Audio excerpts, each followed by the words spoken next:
कोई बड़ी बात नहीं भैया, बड़े ध्यान दे करके सुनना। एक बार बोलिए ना जोर से,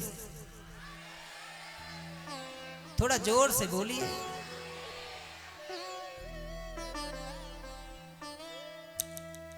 ऐसे भक्त मिल जाएं फिर तो कथा सुनाने का आनंद ही और है महाराज। बोलिए राधे राधे। कोई पुण्य आत्मा इस कथा को सुनकर के तर जाए तो कोई इतनी बड़ी बात नहीं, पर कोई पापी भी इस कथा को सुनकर के तरा है। सनकादि ऋषि नारद जी पापी ही नहीं महापापी व्यक्ति भी इस कथा को सुनकर के तर जाता है।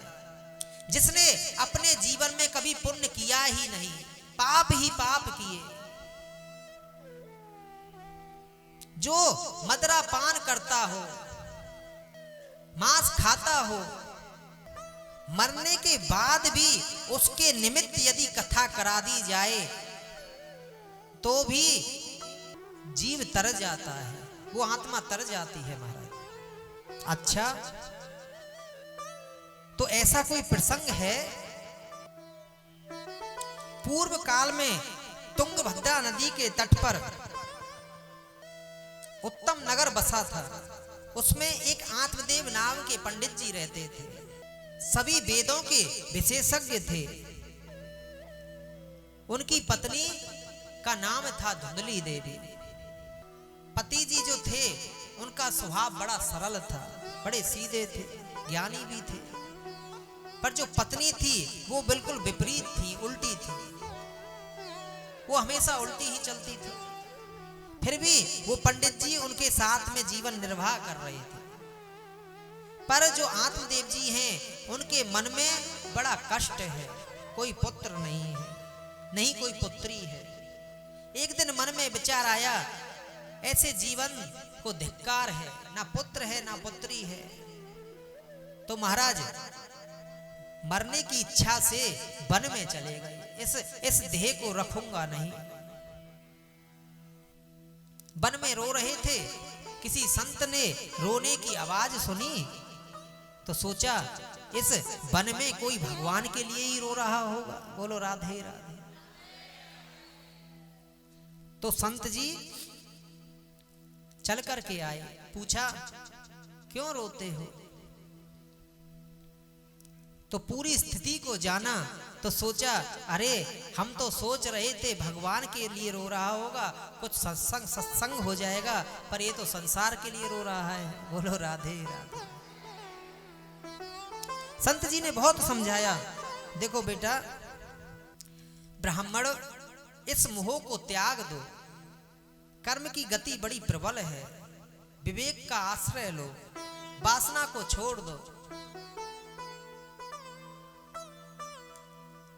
पर आत्मदेव जी कहते हैं संत जी से, प्रभु आपका ये प्रवचन मेरी समझ में नहीं आता, मेरे अंदर नहीं बैठता। मुझे तो बस अभी एक ही कामना है कि मुझे पुत्र हो जाए।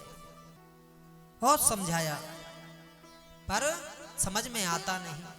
आपको पता नहीं, आप तो इतने ज्ञानी हो, अंग को संतान की वजह से दुख उठाना पड़ा।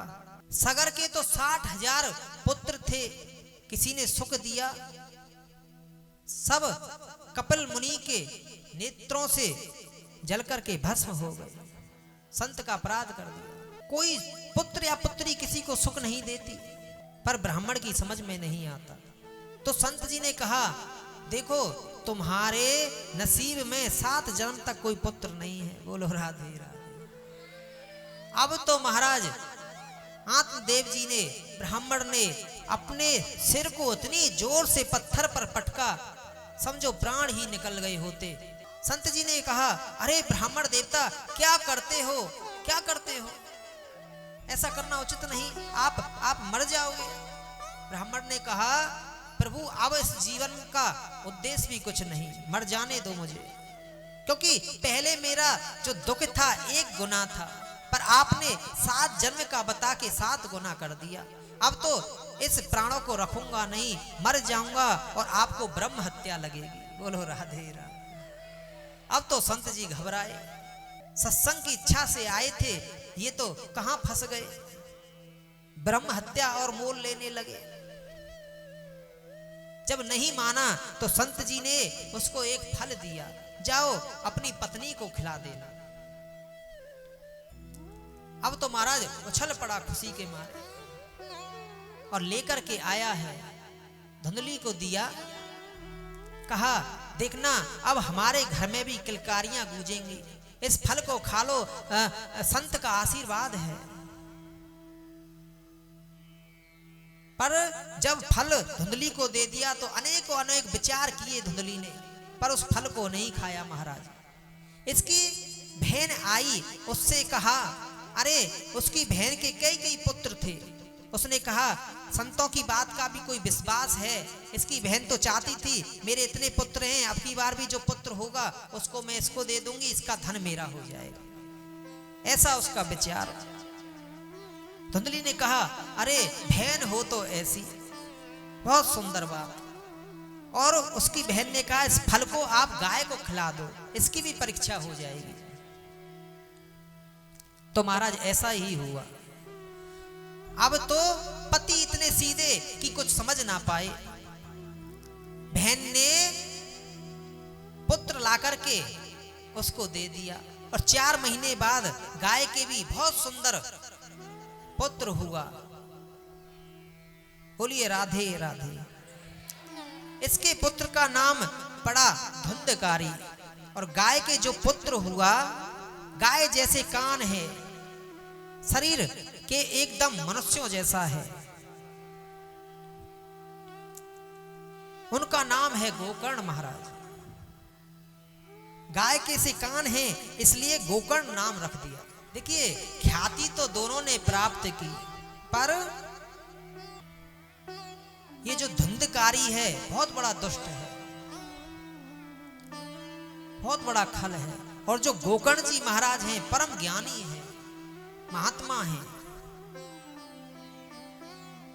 अब तो महाराज ये धीरे धीरे धुंधकारी बड़ा होता है, इसकी दुष्टता की कोई सीमा नहीं रही महाराज।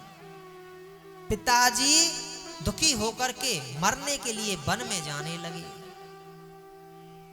वही आत्मदेव जी पुत्र के लिए रो रहे थे, आज पुत्र हो गया तो मरने के लिए वन में जा रहे हैं। बोलो राधे राधे।